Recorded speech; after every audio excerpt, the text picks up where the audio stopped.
Good morning. Hope you're doing well.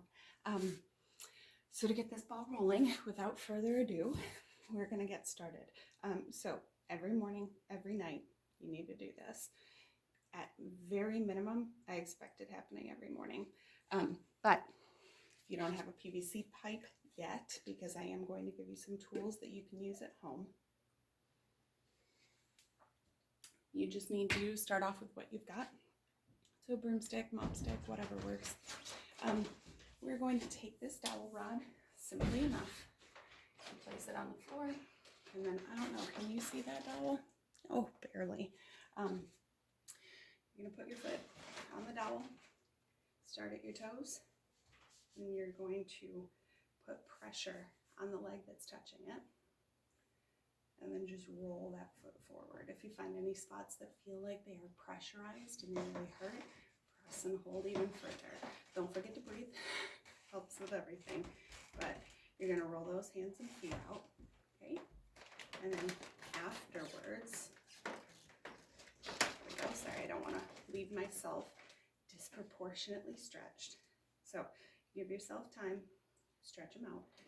You should do this for at least a minute, but I like to do it for a lot longer than that, especially on the days where I've just been like having back pain or neck pain, whatever the case might be.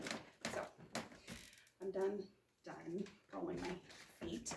Next up, hands. So tilt you down a little bit if we can.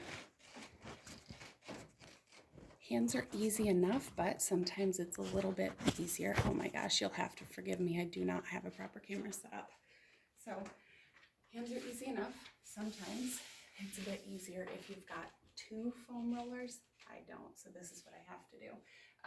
You can also use plate weights for it to be able to lift it off of the ground a bit more, but you're flexible, you can handle it. So go with the angle of your arm. Start with your hand, and you can actually do both hands at once. So moving forward, same thing, pressure on the hands. Forgive me, there's a trope of elephants upstairs.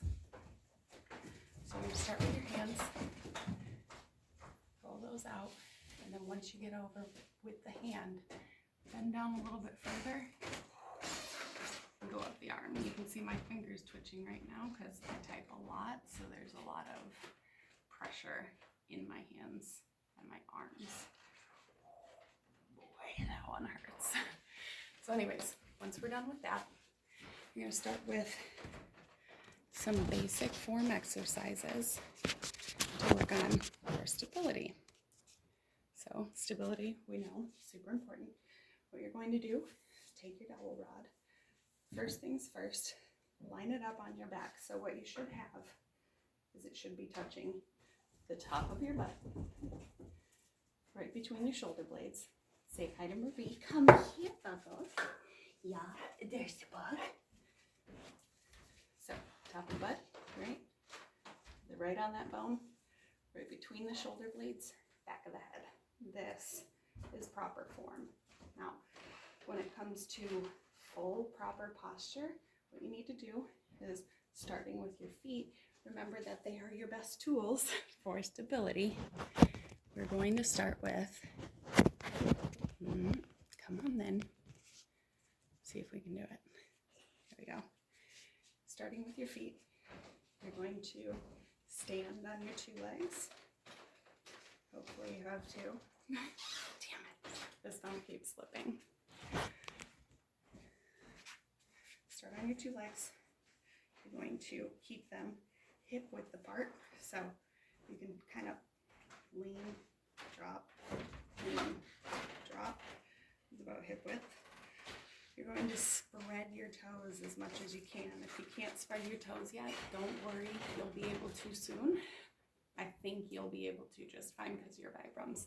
So spread your toes. You are looking for 8 points of pressure on your feet. 2 on the ball, 2 on the heel.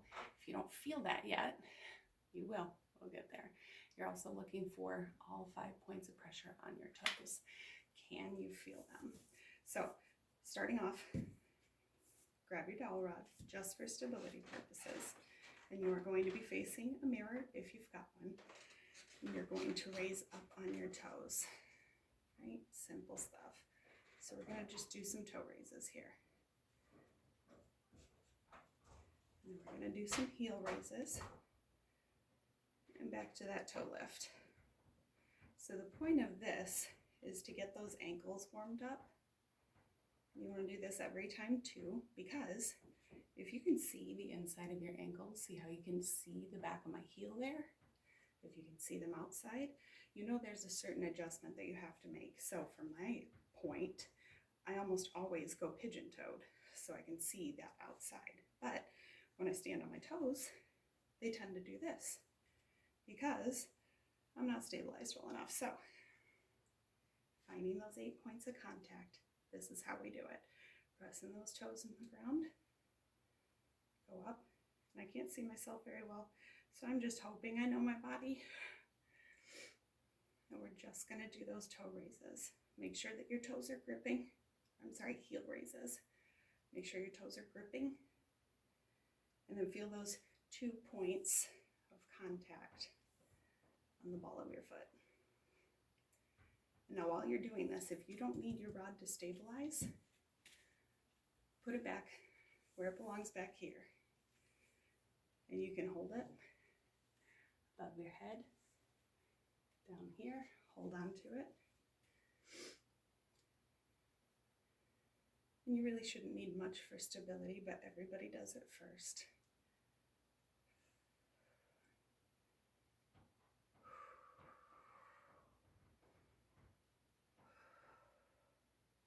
So when you're done with those, do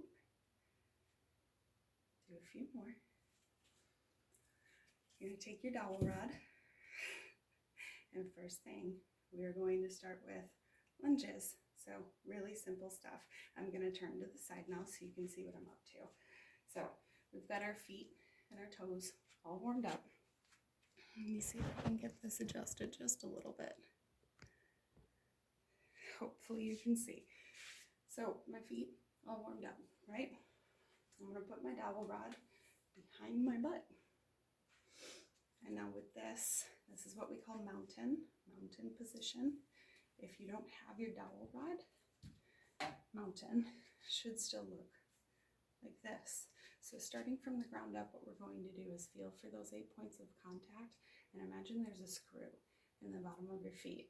You are going to screw those feet into the ground. What this is going to do is allow proper activation of all of your muscles. So on the ground, we are softening the knees, screwing those feet into the ground, and already you can see it changed how I stabilize on my hips. So one more time, feet on the ground, soften the knees, screw those in. And so what happens here, I pull my shoulders back a little bit, right? So we're in our mountain position, and then from there, we're going to do a hip hinge. So stabilize, twist, screw those feet in. Don't forget to breathe. You're going to pull those hips towards the back wall, right? So we're pushing those hips back. In doing so, we need to keep this all aligned. So from that start position, this is much easier with a partner, but screw those legs in and then push those hips towards the back wall.